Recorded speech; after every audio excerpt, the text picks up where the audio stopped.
और एक और बड़ा अपडेट आपको दे दें, कोरोना वायरस की कम होती रफ्तार के बीच मुल्क के कई हिस्सों से राहत मिलनी शुरू हो गई है। दिल्ली, उत्तर प्रदेश, महाराष्ट्र, हरियाणा समेत कई रियासत ऐसी हैं जहां कुछ हद तक छूट दी गई है, लेकिन आज से अनलॉक का अमल शुरू होते ही दिल्ली में लंबा ट्रैफिक जाम लग गया है। वहीं मुंबई की बेस्ट बस सर्विस के शुरू होते ही लोगों को की भारी भीड़ जुटना शुरू हो गई। तस्वीर में आपको दिखाएंगे, दिल्ली में बड़ी तादाद में लोग अनलॉक होते ही कार लेकर सड़कों पर उतरे, तो वहीं कोरोना से सबसे ज्यादा बेहाल रियासत महाराष्ट्र की राजधानी मुंबई में बस के लिए लोगों की कतार लग गई। तो कोरोना की कम होती रफ्तार के बीच आज कई रियासतों में लॉकडाउन में छूट का अमल शुरू हुआ है। दिल्ली, महाराष्ट्र, यूपी, हरियाणा में आज से अनलॉक की शुरुआत हो गई। दिल्ली मेट्रो खिदमत 50% गुंजाइश के साथ चल रही है। दिल्ली में दुकानें ऑड इवन के साथ खुल चुकी हैं। यूपी में 71 जिलों में आज से कोरोना कर्फ्यू खत्म हो गया है।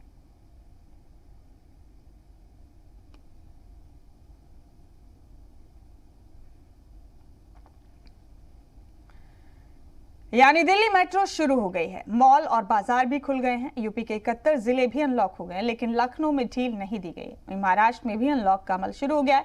मुंबई की जिंदगी पटरी पर लौट रही है।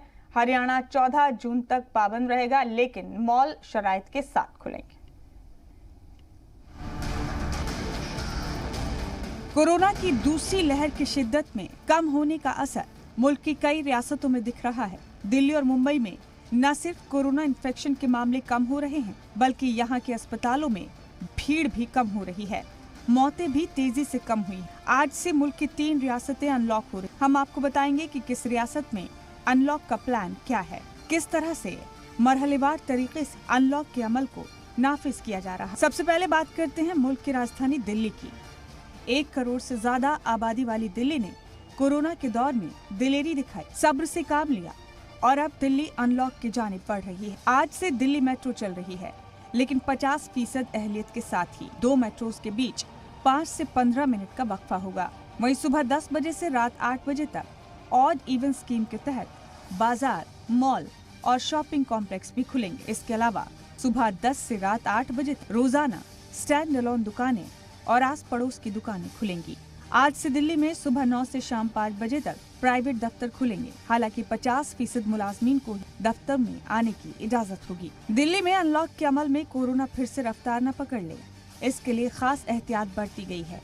यही वजह है कि दिल्ली में बहुत सी चीजों को फिलहाल इजाजत नहीं मिली है। इनमें gym, spa, salon, beauty parlour, entertainment park, water park, public park, garden, assembly hall, auditorium, हफ्तावार बाजार, तालीमी इदारे, coaching institute, cinema hall, theatre, restaurant, bar और स्विमिंग पूल शामिल है।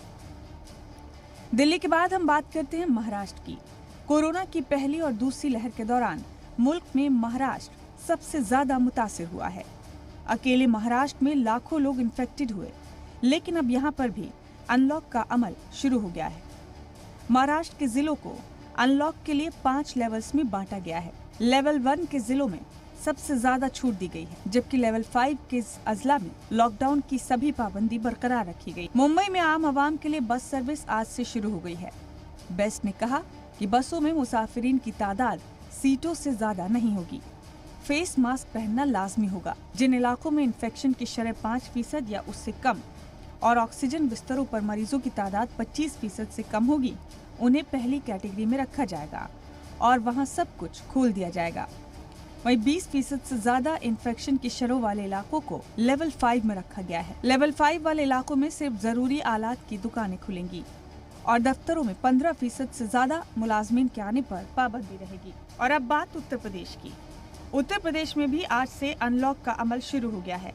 यूपी में नाफिज लॉकडाउन में छूट का दायरा बढ़ता जा रहा है। सीएम योगी ने इतवार को कोरोना के इंतजाम पर आला सतही मीटिंग की और हालात की जानकारी ली। यूपी में 600 से कम एक्टिव केसेस वाले जिलों की तादाद 71 हो गई है। इसके साथ ही यूपी के 71 जिले कोरोना कर्फ्यू से आजाद हो गए। हालांकि लखनऊ, मेरठ, सहारनपुर और गोरखपुर में कोरोना कर्फ्यू अभी नाफिज रहेगा। इन 4 जिलों में अभी भी कोरोना के 600 से ज्यादा एक्टिव केस हैं और यहाँ शाम 7 बजे से सुबह 7 बजे तक कर्फ्यू जारी रहेगा। हालांकि अभी यूपी के सभी अजला में हफ्तावार लॉकडाउन नाफिज रहेगा। यूपी के स्कूल, कॉलेज और तालीमी इदारों में क्लास नहीं चलेंगी, लेकिन असतज़ा और मुलाजमीन अपने दफ्तर जा सकेंगे। इसके अलावा अभी यूपी में कोचिंग इदारे, cinema, gym, swimming pool, club और शॉपिंग मॉल मुकम्मल तौर पर बंद रहेंगे। कोरोना की दूसरी लहर के सबब हरियाणा में भी लॉकडाउन का ऐलान किया गया था। इस दौरान कई तरह की पाबंदियां हटा ली गई थी। हालांकि अब नए मामलात में कमी देखने को मिली है। रिकवरी रेट में भी सुधार हुआ है। इसके बावजूद हरियाणा में 14 जून तक के लिए लॉकडाउन बढ़ा दिया गया है। हालांकि सरकार की जानिब से जारी पाबंदियों में ढील दी गई है। दुकान, मॉल, रेस्टोरेंट, बार और मजहबी मकामात को खोलने की इजाजत दी गई, लेकिन उन्हें इस दौरान ज़ाब्तों और शराइत की पासदारी करनी पड़ेगी। हरियाणा में क्लब हाउस, रेस्टोरेंट और गोल्फ क्लब के बार को 50% अहलियत के साथ खोला जाएगा। इन्हें सुबह 10 बजे से रात 8 बजे तक इजाजत मिली है। इस दौरान लोगों को सोशल डिस्टेंसिंग की पासदारी करनी होगी। शादी तकरीब में 50 लोगों को शामिल होने की इजाजत दी गई है। 50 से ज्यादा लोगों को शामिल होने के लिए डीसी से इजाजत लेनी होगी। हालांकि शादी में बारात निकालने की इजाजत नहीं है। मुल्क में कोरोना के मामले पहली लहर की ही तरह तेजी से कम हुए हैं। कई रियासतों ने इसे देखते हुए पाबंदियों में छूट दी है, लेकिन हर जगह गाइडलाइंस की पासदारी लाजमी है। रियासती सरकारों के अलावा मरकजी सरकार भी मुसलसल हालात पर नजर बनाए हुए है। आज सुबह 11 बजे मरकजी वजीर सेहत डॉक्टर हर्षवर्धन मुल्क में कोविड-19 के हालात पर GOM की 28वीं बैठक करेंगे। कोशिश यही है कि किसी भी सूरत में कोरोना का इन्फेक्शन फिर से ना फैले, लेकिन चैलेंज सरकार ही नहीं हर भारतीय के सामने है। कोरोना को हराना है, समाजी दूरी की हर हाल में पासदारी करनी है। ब्यूरो रिपोर्ट, जी मीडिया।